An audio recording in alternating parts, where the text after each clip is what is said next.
Hey everyone, thanks for joining Learn to Play Games. My name is Lance, and today I'm looking at a brand new game coming to Kickstarter called Primal the Awakening. This is a new one by Reggie Games. It is a 1 to 4 player game that takes roughly 1 to 2 hours to play. It is a fully cooperative game where all the players are working together to defeat the boss they've chosen to go against.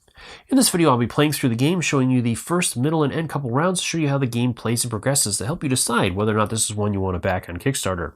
In the video, I'll be going up against Byroxin. He is a fire-breathing wyvern, and he is a nasty guy. I will be playing him with 2 heroes, and we'll see if I am able to defeat him, or if he's going to burn me alive and cook me for dinner. So, if you're just interested in checking out the main features of the game, I'll have a link up in the top corner to my overview video. If you just want to see that stuff, then you can head over to that video and check that out as well. As always, if you find these videos helpful, if you like what I do, please consider hitting that like button, subscribe to my channel. It's one of the easiest ways you can support channels like mine, so we can continue to grow and produce this content. If you want to stay updated on all my videos, also consider ringing that bell so you get notifications anytime I release new stuff. So let's head to the table. We'll see how this one plays. Before getting into the game, there's a couple other important things I want to point out. So first off, all the materials you see here are prototype materials. They're subject to change and are going to look a lot better in the final production copy of the game. This is also just a prologue that they sent, so I only have a couple of different bosses to go up against, and a lot of the cards in that are reduced, so I only have a limited amount of supplies here, but the main game is going to feature a lot more, including a lot more bosses and a lot more cards and upgrades and all kinds of cool things that will come along with it.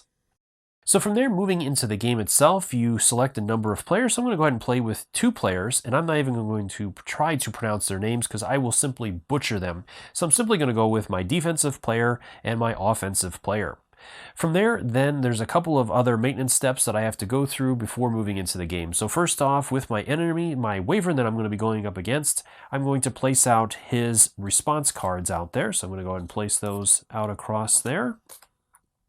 Then each one of my players is also going to start by drawing 5 cards into their hands. So I'll go ahead and do that. And then each player gets to look at those cards, and only during the beginning of the game they can choose to mulligan any of those cards and then redraw that many cards. So I'm going to go ahead and take a look and see what my players have. I think I'm happy with that. And let me see about my offensive player. I think I will... I'm going to go ahead and drop these 2.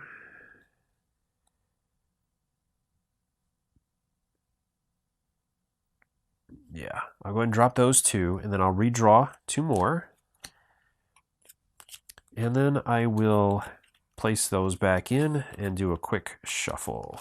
So, and these prototype cards actually shuffle better backwards.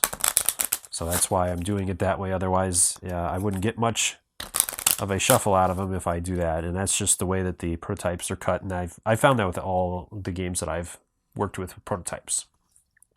So now that I'm done with that, then we're ready to move into the game itself. I'm going to go ahead and choose one of my players to be the starting player by giving them the aggro token. So I'm going to go ahead and give it to my defensive player. Then we're ready to move into the game. So each turn is going to start with the boss that you're going up against. They're going to start off by gaining a number of struggle tokens based on the number of players that are playing. So I have 2 players, so he's going to start off by receiving 2 struggle tokens. And then it'll move into where the card that has the lowest number in the bottom corner is going to be replaced. Now this is not going to happen during the first round of the game, so this step is simply skipped. From there, then it's going to move into the player's turns. Again, it's going to start with the player that has the aggro token, and each player's turn is broken down into 2 different steps. First, the player can choose to move, and then the player can choose to spend their cards in their sequence to carry out a number of different actions. Before doing that, I also want to make sure that I'm checking the monster's cards, their reaction cards, to see if anything gets triggered, which unfortunately we do have some that are going to get triggered.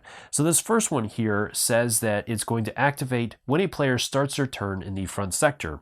Unfortunately, my player is in the front sector at the beginning of his turn, so we have to reveal and resolve this card. So this is Frightful Growl, and he is going to gain 4 struggle tokens with this. And then he also is going to gain +1 damage on his attrition values. So I'm going to go ahead and place that down here until the end of the round. So that's bad news right off the bat. Then he also has that card there that is going to trigger when another behavior card is triggered. So we'll go ahead and resolve that as well. And this is Firestorm, which has no effects currently, but it says to place a fire terrain token in the front sector. Then also, if he has tokens, which he does, he'll spend 2 of those. And it says players in the front sector must discard a green card from their hand or suffer 1 damage. So first off, we have to place the fire token in that sector. And then each one of our players must discard a card in order to not suffer damage. So I'm going to go ahead and discard this one. And it also has an effect that says when I discard Faint from my hand, I get to draw a card. So that helps with that. And then with my other player here, I will go ahead and do that one there. Now he does not get to draw another card. So then that has been resolved as well. Then those have to be replaced, so I'll add 2 new cards in there right away. So that was a rough way to start the game. From there, then it moves into, like I said, my player's turn. And to start off, he definitely wants to move now as he is in a space with fire, which means if he stays there during the rest of his turn where he can play cards, he won't be able to do anything. So we definitely want to move. In order to move, we have to spend 1 card that has at least 1 stamina. And each one of these cards has stamina at the bottom of it at the little teardrops. So let's see, what do I want to do? I'm going to go ahead and do this one here.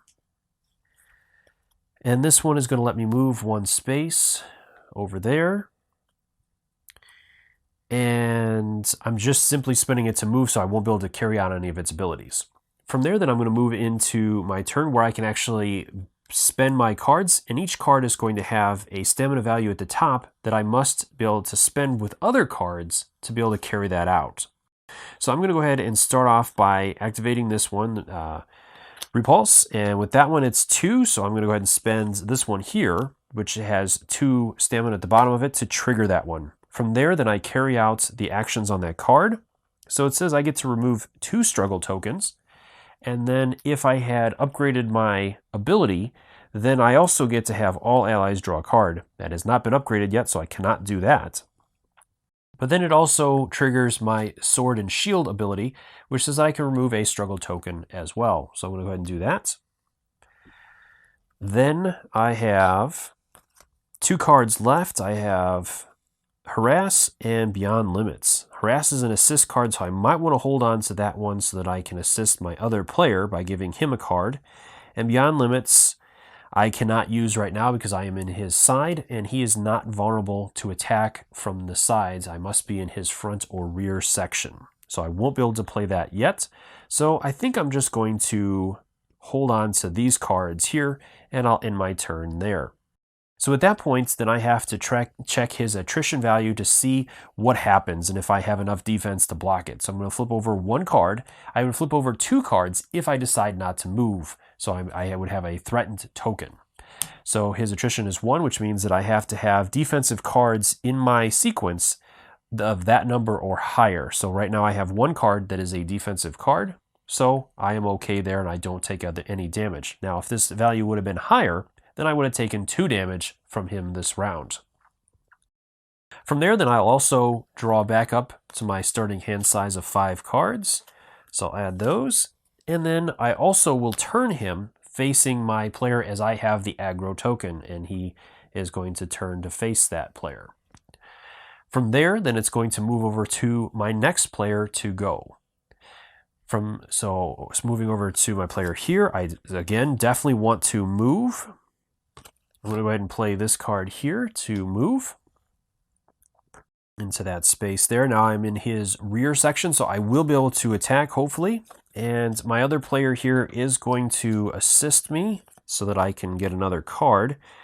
So he's going to go ahead and play this one here, which has that assist value on it. So my other player gets to immediately draw a card. Now you can only do this once per player turn. So if I had other assist cards, my player could not play anymore this turn to get me more cards. Okay, so I'm going to go ahead and start off by playing Empty Fade. So this one has a requirement of 1, And it says I immediately can play a card from immediately play a card with the slash trait from my hand without paying its stamina cost. So I discarded that to pay for this one. And I have 2 cards that I could play with this. I could play Berserk, or I can play Outpace. So with this one, it deals 1 damage equal to the number of blue in your discard pile. I have 1 plus my attack value. Or I have Berserk, which gives me the damage value, and then if I had played a blue card previously, then it would inflict vulnerable, which would be really good, but I did not. Now, the other important thing I want to point out is that one of these cards has the grayed out spot where the other card has the red spot, which means if I play this card, then I'm also going to gain that aggro token, and that's going to flip the dragon over to my side, or the wyvern over to my side, which could definitely be beneficial, as one of the big things, one of the goals or side goals of our players is to attack the wyvern's tail, and if we're able to do that 4 times, then we are going to get to resolve the effects of this card, which is really helpful for the player. So I definitely want to do that. So I think I'm going to go ahead and play the Outpace just to get that aggro token over to my area. And that's going to be triggered with this effect here. So I'm going to go ahead and play this, and it says that I get to deal 1 damage equal to the number of blue, which is 1. And then my sword itself also does 3 damage. So I've done a total of 4. And then the train piece in there also adds an additional damage. So that's a total of 5 points of damage to the wyvern. Now, unfortunately, with that red card, he also has 2 red cards in there as a response. So once I resolved all the effects of that card, then I'm also going to have to trigger that. Now I also will move the aggro token over to my player here.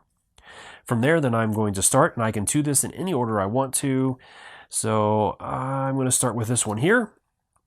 Oh, and I also do need to place a marker on there, as I did hit his rear section, or his tail.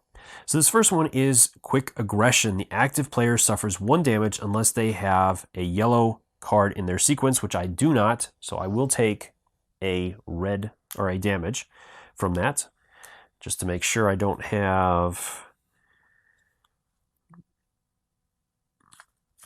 Yeah, okay. Sometimes my defensive player does have cards that can help with that, but I do not.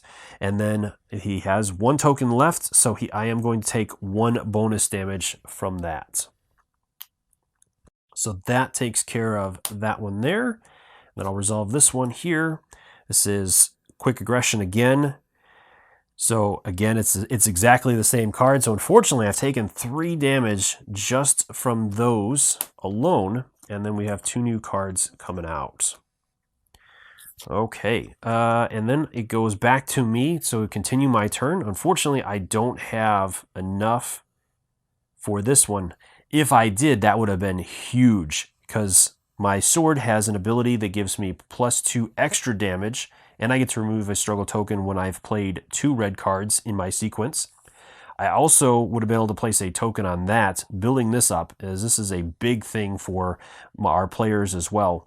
So it would have been a lot more damage. Unfortunately, I ran out of stamina in order to do that.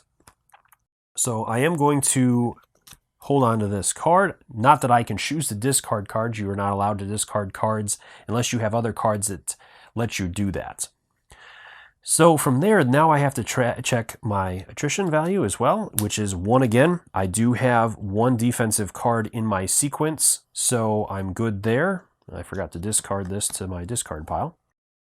And so that takes care of that. Then these will be discarded with the last card always on top. I get to draw a new set of 4 cards. And then again, the wyvern will turn to face my character. Finally, we'll check on his sections to see if anything triggers, and it does. At the end of the round, this one will trigger. This wyvern is just chewing us up. So players in the front section immediately move, or they suffer 1 damage. And then Vixen turns to the player with less defense in their hands. Now, he is out of struggle tokens, so he won't be able to resolve the bottom effect. So my player is in the front section, so I do want to move so I don't take any more damage. And let's do...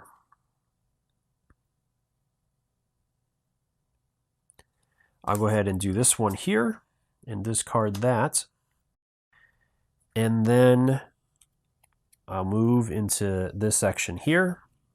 From there, then my players compare to see who has the most defensive cards. I have 2 there.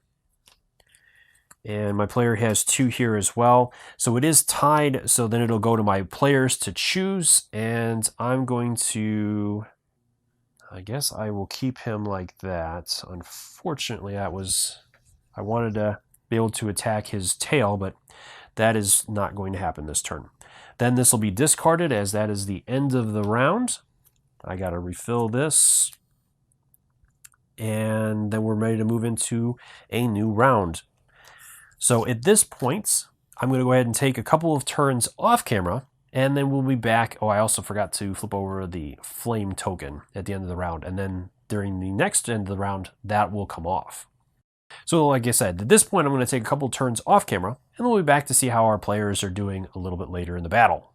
So moving back into the game, this is kind of the middle of the 3rd round, and normally I don't like to do this, but this is going to be a big round for my offensive player, so I want to show how some of that works.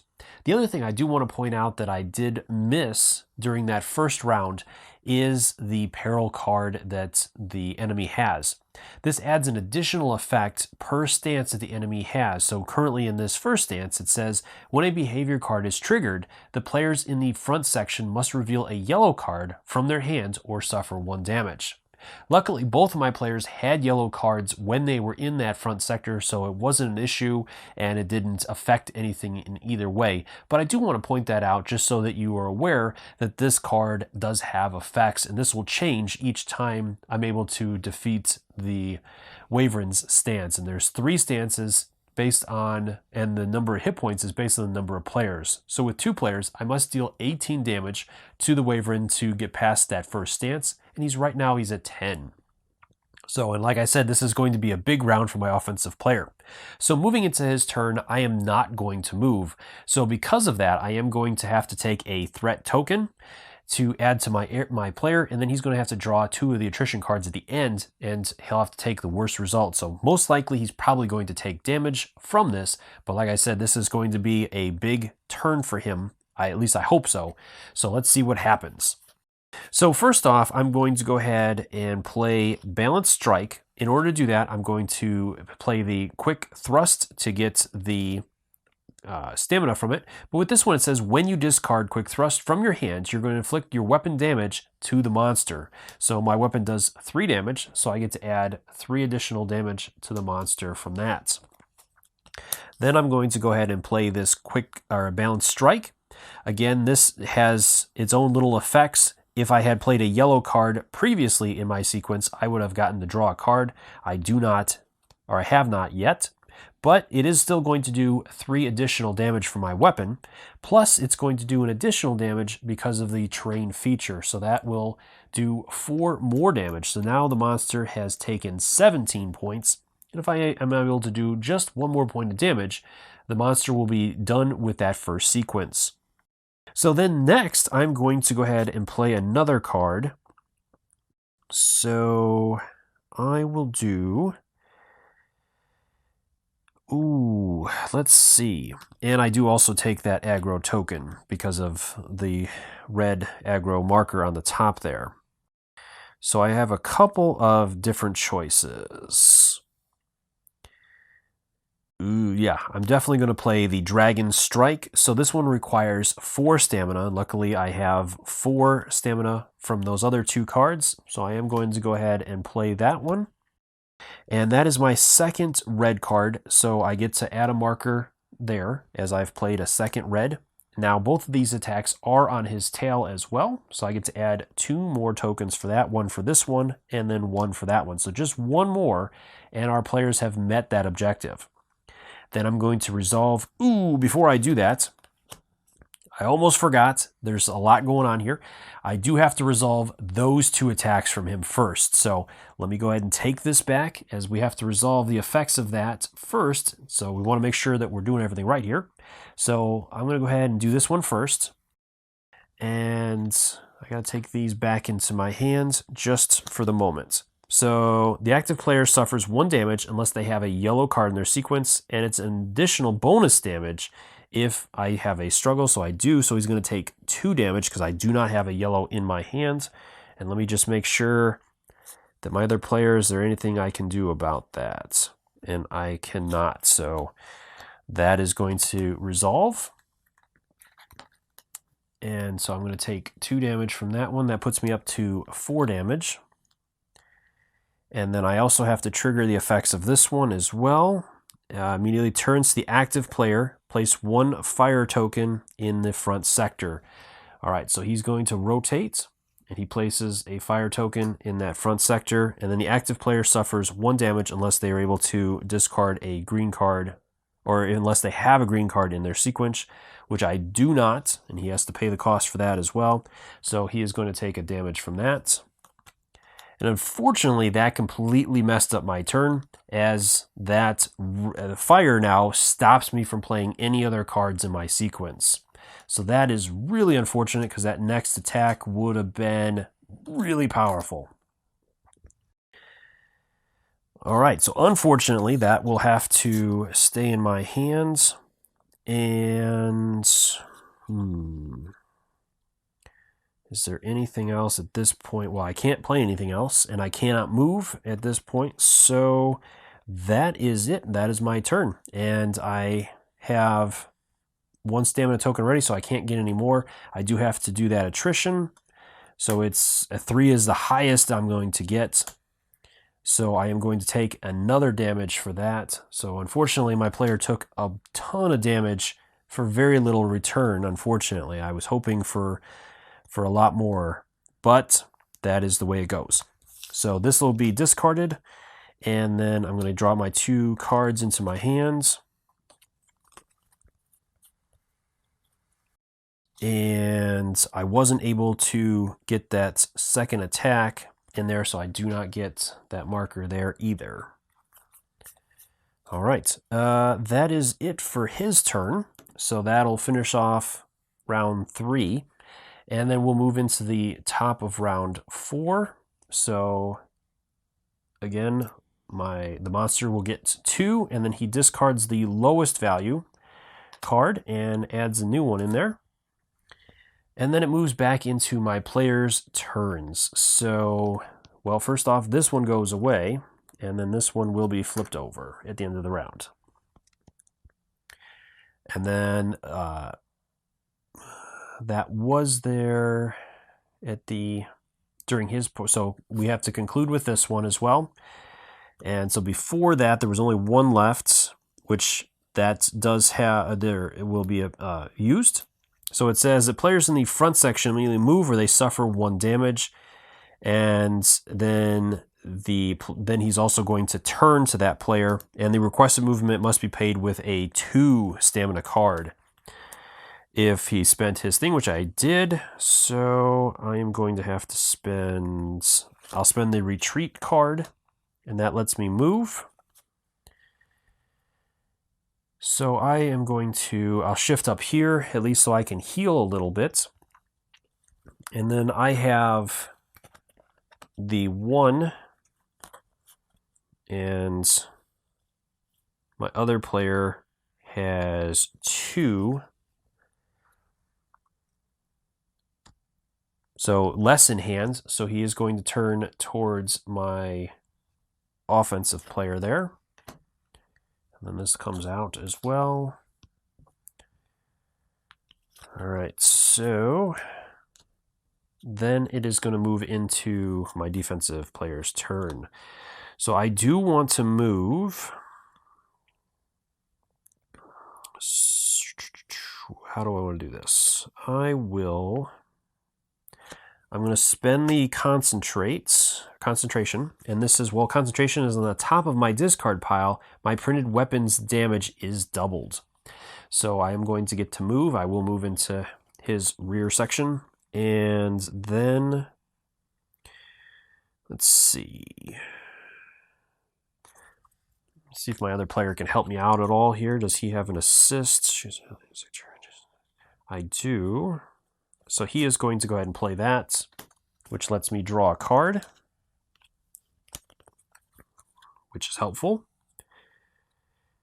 And behavior card is triggered if you are in the front sector. Okay, so I'm going to go ahead and start off by playing this card here. And I have to also do that beginning of turn sequence, which I already took care of the card, but I also had to add those tokens. So with that, I played the block simply to get it into my area. It also triggers my weapons ability, which allows me to remove a struggle token from my enemy. And then I am going to play... I will go ahead and play Concentrated Attack.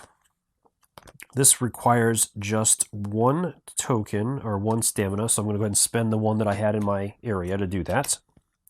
That one does have the aggro token, so that will kick over to me. And then with this one, it also says that I choose an ally, and I deal damage equal to the number of red in that ally's discard pile. If this attack completes the active sequence, then it also inflicts vulnerable. So over to my other player, he has 1, 2, so he has 2 in his area, so that's going to do 2 damage. Plus, I also do the weapons damage, which is 2, and that is going to be doubled to 4. So that gives me 6 points of damage onto the enemy, and that is more than enough to defeat him. He only needed 1 more to bring him up to 18.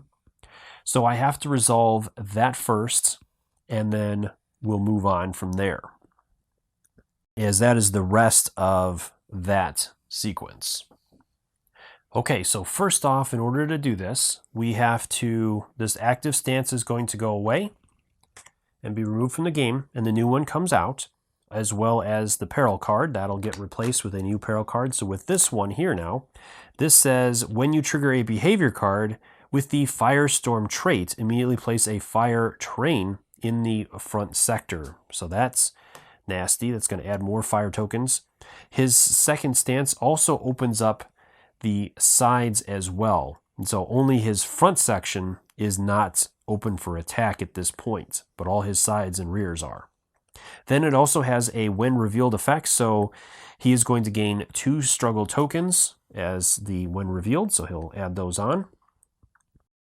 And that is everything for that. And then he also regains the health. He removes 18 hit points, but any remaining or any additional hit points remain. So I already have 5 hit points on him, and this time he has 24 hit points to work through.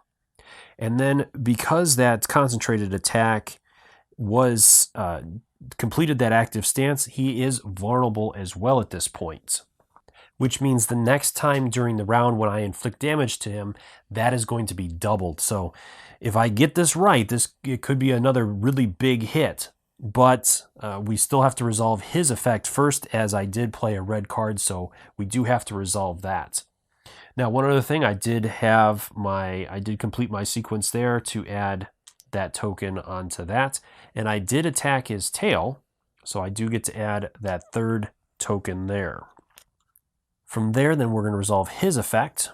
So it doesn't have Firestorm listed, so it does not trigger his peril card. It says when the active player suffers 1 damage unless they have a yellow in their sequence. I do have a yellow in my sequence, and I still do have to trigger this effect as well, even though there is not going to be any effect to it. He still has to spend that struggle token to resolve that bottom effect as well, which would have added a bonus damage. So I lucked out this time, did not take any damage. Okay, then that is everything for him. So moving back into my turn, let's see here. Unfortunately, I don't have much else I can do at this point. I wish I had another attack that I could do, but I am short. I needed just 1 more stamina, and I have no other way of getting that. So I think I'll end my turn there. I do get that stamina token back as I have 2 cards or more remaining in my hand. I am going to reveal the stamina, which is 0. So I don't have to worry about anything there. I don't take any damage from that. Then I get to redraw back up to my hand size. So I get 5 cards. And then finally, he does turn towards me, as I do have the aggro. So he is going to turn around and face me. From there, this does get discarded as well. It moves over to my other player's turn. I am going to heal 1 hit point for starting in that sector. And then, let's see here. He is still vulnerable, so if I can do some damage, that would be great. Let me see here. I do have an assist that I could help with. Okay, I do have an assist, so I am going to go ahead and play that to let my offensive player draw a card. Okay, let's see here. First off, do I want to move? I do not. I am going to take that threat token so that I don't have to move and waste a card. I am going to spend my potion, which says it does consume it, so it's a 1 use only, but it says that I can choose a player in my sector and heal 2 if the attrition value at the topmost card of the attrition discard pile is 1 or lower. I get to heal 4 instead, which right now it is a 0, so I am going to take advantage of that and heal 4 hit points off of my player. That's a big help there, and then this simply gets discarded. Actually, I think I am going to move. I have a really good card here. Unless there's some other way of doing this. No, I think that's probably the best way. So I am going to spend that stamina and move. So I'm going to go ahead. But I get to hit his tail. Ugh, hard choices. Oh, what do I want to do? No, I think I will hold on to this. Okay. Yeah, I'm going to do that. So I'm going to go ahead and play this card here, Berserk. It is going to cost me 3, so I'm going to go ahead and discard the Dragon Strike. I was really hoping to hold on to that, but I think this is going to be beneficial. And yeah, so I'll spend those 3. That's the 3 points I need for this.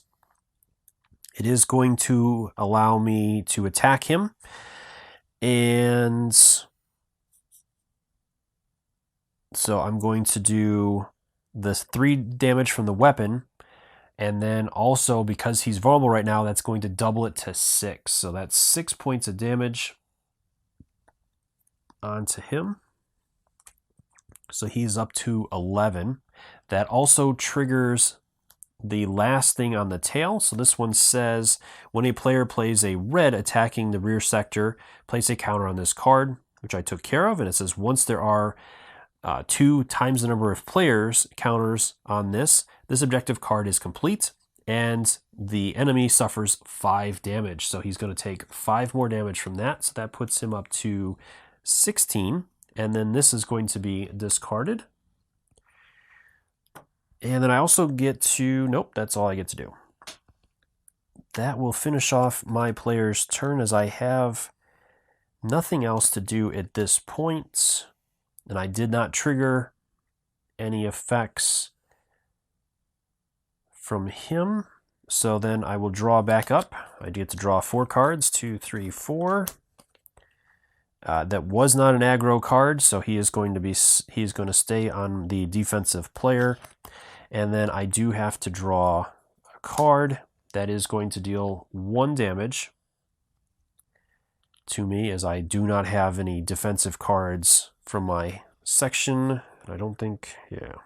So that will take care of that. This is going to move into a new round. I get to add 2 tokens to him. He is going to discard the lowest card and add a new card.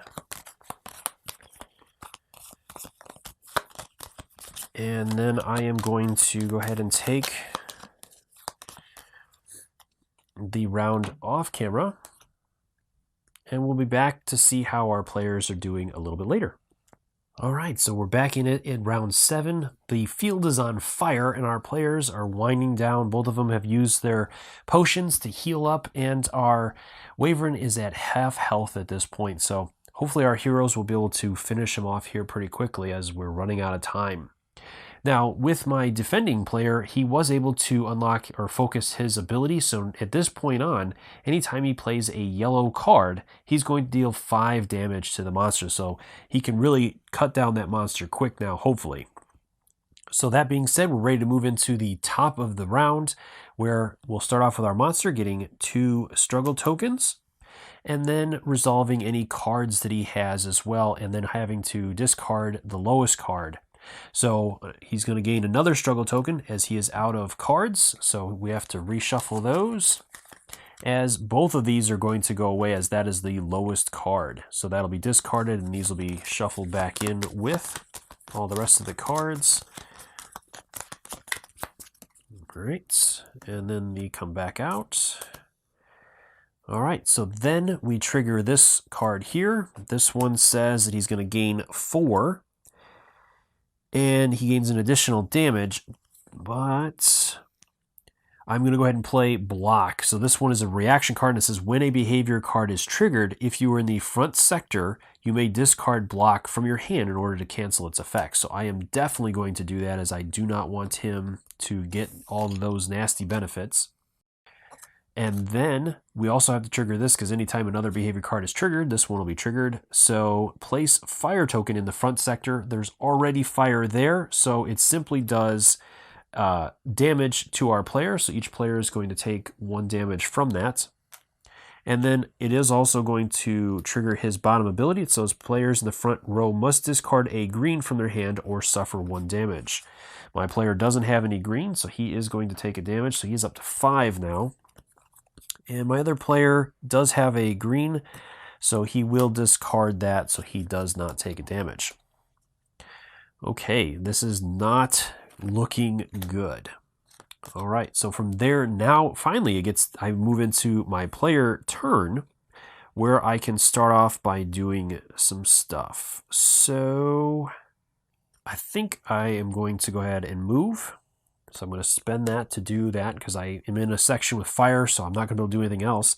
And I have the status, the third stance, is also going to have me reveal a card. If the claw is on the top, which of course it is, I take a damage. So now he's up to 6 damage. Not good at all. But I do get to move into his flank section, the only section right now that is not on flames or on fire.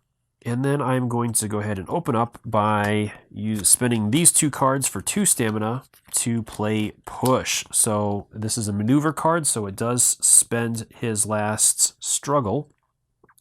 And then if it's my opening card, I get to draw 2 cards back into my hands. So I definitely needed that. And then let's see here.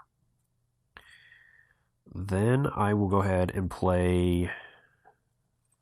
Let me see if I have anything to help over here. I do have an assist, but that's a good card as well. So I don't know if I want to spend that yet over there. So I'm going to go ahead and just I'll spend these 2 here, which is 2 stamina, to trigger the effects of this one. This is Last Breath. Deal damage to the monster equal to the damage you currently sustain, which I have 1, 2, 3, 4, 5, 6. So that's going to give him 6 damage. And then because this is a yellow card, which is going to trigger my Shield Master, that's another 5 damage on top of that. So now he's up to 20, 1, 2, 3, 4, 5. He's up to 25 damage. Just 3 more, and we'll be able to finish him off from there. And I think that's pretty much all I can do for right now, as I am out of cards. So we're going to go ahead and do the attrition and see. It's a 2. I only have 1, so unfortunately I take damage. That is going to be 2 damage. So my player has gone down. All right. So I'll add these damage here. And so when a player goes down, you're going to interrupt your turn, which this is pretty much the end of my turn anyways. I would discard my hand if I had any. Then I add a wound card to the top of my discard pile. From there, then I'm going to place a deplete token on my armor and helmet. So that's going to make them a lot less effective. Then I'm going to flip my miniature on the board so that it's showing that it's knocked down. And then I'm going to take a KO token and place it on my hunter board. And then basically there is no player elimination in this, but it is going to take me 2 rounds to get back up. So unfortunately, I think if it gets to that point, I'm not going to make it. But he was able to do a lot of damage before he went out, so it's up to my other player simply to do just 3 damage. He just needs to land 1 attack in order to pull this off. So from there, then it is going to end that player's turn. And my player over here, this player over here did pick up the aggro, so, but with him being KO'd, I don't know how that's going to work. So I'm going to assume that the monster is going to stay facing my other character. Now, with the current stance that he's at, it doesn't matter. Even if he turned and I moved into that sector, I still would be able to attack him, as all of his 4 sides are open for attack at this point. So then it's going to move into my other player's turn, my offensive player, to see if he can finish this off here. Now, he does not have a lot of cards, but again, like I said, we just need to do 1 attack in order to pull this off. So first off, I have to move. So I am going to do that. I'll spend this card here. Yeah, it doesn't really matter. Or, you know what, I'll spend my token to go ahead and move. Now, before I move, I have to reveal, and if it's a claw, it is not, so I lucked out there. So then he's going to move over here. And then from there, I will go ahead and spend my Berserk to trigger Jumping Slice. Now this one says if I pay with a blue, I do 2 additional damage. I don't have a blue in my hand, but I do the 3 damage from the Greatsword, which is going to be enough to finish my monster off. And once you do enough damage, the monster is killed right away, so he would not get to respond with his other cards. So my players were able to just barely pull this out, as my player already had 4 damage on him. And if we kind of play out a little bit more of the round, I had no other cards to play. So unless this is a 0, which it's not, I would have taken 2 additional points of damage from that. Then the dragon would have turned to me, or the wyvern would have turned to me. And then at the end of the round, he would have added more fire. So if he would have had any other cards that came up that added additional fire to an area that already has fire, then I would have taken damage from that. So there's a good chance that I might not have even made it through the next round in order to do anything, because he had 2 cards here as well that he was going to hit me with, and most likely one of those was going to probably finish me off. So I hope you found this video helpful. As always, if you have any questions or comments, leave those in the comment section below, and I'll do my best to answer them, or swing by the Kickstarter's main page and drop any questions you have there as well. I'm sure the creators would love to hear from you and are more than happy to answer any questions you have. As always, thank you so much for taking the time to watch my videos and leave me feedback on them. I do really appreciate it, and take into account everything you say to make the best possible videos. Until next time, I'll see you later.